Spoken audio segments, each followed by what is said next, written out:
مشکات الآثار حدیث نمبر 169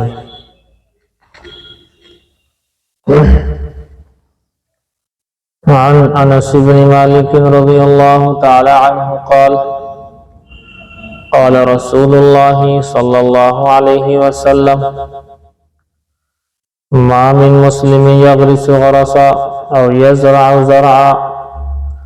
فيأكل منه طير او انسان او بهيمة الا كانت له به صدقة۔ دیکھیے اللہ رب العزت والجلال نے مسلمان کے لیے جگہ جگہ پر ثواب بکھیر کر کے رکھا ہے۔ یہ چاہے تب بھی اللہ اس کو ثواب دیتا ہے، اور بسا اوقات یہ نہ چاہے تب بھی اللہ تعالیٰ اس کو ثواب دے دیتا ہے۔ ایسے بہت سارے کام ہیں کہ انسان کے ذہن میں بھی نہیں ہوتا کہ یہ کوئی بڑا کام ہے، لیکن بسا اوقات اسی کے اوپر مغفرت ہو جایا کرتی ہے۔ لگ بھگ 15 سال پہلے میں نے ایک کتاب میں پڑھا، اس میں ایک مثال لکھی ہوئی تھی۔ غالباً کتاب کا نام صحابہ کے مکانات، شاملی میں میں موجود تھا، وہاں مجھے یہ کتاب ملی تو میں نے اسے پڑھا۔ اس کتاب میں ایک باب یہ بھی تھا کہ بسا اوقات ہم کسی عمل کو ہلکا سمجھتے ہیں، کوئی حیثیت نہیں دیتے ہیں، ہماری نگاہ میں کوئی وقت اس عمل کی نہیں ہوتی، لیکن اللہ تعالیٰ کو اسی عمل پر اتنا پیار آ جاتا ہے کہ ساری کی ساری محنت ایک طرف اور وہ چھوٹا سا عمل ایک طرف۔ اس لیے ہمیں ڈرنا چاہیے اس بات سے کہ ہم اگر دین کا کام کر رہے ہیں اور بہت زیادہ کر رہے ہیں، راتوں کو دنوں کو پڑھنا پڑھانا کر رہے ہیں، سیکھنا سکھانا کر رہے ہیں، تو یہ نہیں سمجھنا چاہیے کہ یہ کوئی بہت بڑا عمل ہے ہمارا، نہ جانے اللہ کے ہاں قبول ہو رہا ہے کہ نہیں ہو رہا ہے، اس سے ڈرنا چاہیے۔ واقعہ لکھا، ایک شیخ الحدیث جو حدیث کے لکھنے لکھانے کا اور پڑھنے پڑھانے کا کام کرتے تھے، ایک دن وہ لکھ رہے تھے، لکھتے ہوئے اچانک سے، چونکہ لکھنے میں پہلے ہاتھ والا قلم استعمال کیا جاتا تھا جو لکڑی والا ہوتا ہے، جو روشنائی میں ڈبا کر کے اس سے لکھا جاتا ہے۔ کہتے ہیں کہ لکھتے ہوئے جیسے ہی روشنائی میں انہوں نے قلم کو ڈبویا، باہر نکالا، تو اس میں تھوڑی سی روشنائی ظاہر سی بات ہے نب کے ارد گرد میں لگ جاتی ہے۔ مکھی آئی اور وہ اس پر بیٹھ گئی۔ شیخ الحدیث صاحب نے اپنا قلم روک لیا، یہ سوچ کر کے بھی ایک اللہ کی مخلوق ہے، پیاسی ہے، شاید اس کی پیاس اس سے بجھ جائے گی۔ اس نے جو پینا تھا پیا، 1-2 سیکنڈ 3 سیکنڈ کے اندر، اور پی کر کے وہ اڑ گئی۔ ان کے ذہن میں بھی یہ عمل نہیں رہا کہ میں نے اللہ کی کسی مخلوق کے لیے اس کی پیاس بجھانے کا کوئی سامان کیا بھی ہے یا نہیں کیا ہے، کوئی ذہن میں نہیں، بس اپنا آگے جو ہے قلم بڑھا، لکھنا لکھانا شروع کر دیا۔ انتقال کے بعد میں کسی نے خواب میں دیکھا کہ حضرت کیا بنی، کہنے لگے بس کیا بتائیں، ساری حدیثوں کا لکھنا لکھانا پڑھنا پڑھانا ایک طرف رکھا رہ گیا، بس ایک عمل پر اللہ تعالیٰ نے مغفرت کر دی، جس عمل کی طرف ہمارا کوئی ذہن بھی نہیں تھا، وہ عمل یہی تھا۔ ایک مکھی کے لیے میں نے اپنا قلم روکا، اس نے جو پینا تھا پیا، اڑ گئی بس اتنی دیر کے لیے، اور پھر میں نے لکھنا شروع کر دیا۔ تو اللہ رب العزت والجلال نے میرے اس عمل کو اتنا محبوب رکھا، اتنا اللہ نے اس کو پسند فرمایا کہ اللہ نے میری مغفرت ہی کر دی اسی عمل پر۔ تو اس لیے چھوٹے چھوٹے عمل اور اس طرح کی چیزیں بہت زیادہ کام آیا کرتی ہیں، نہ جانے اللہ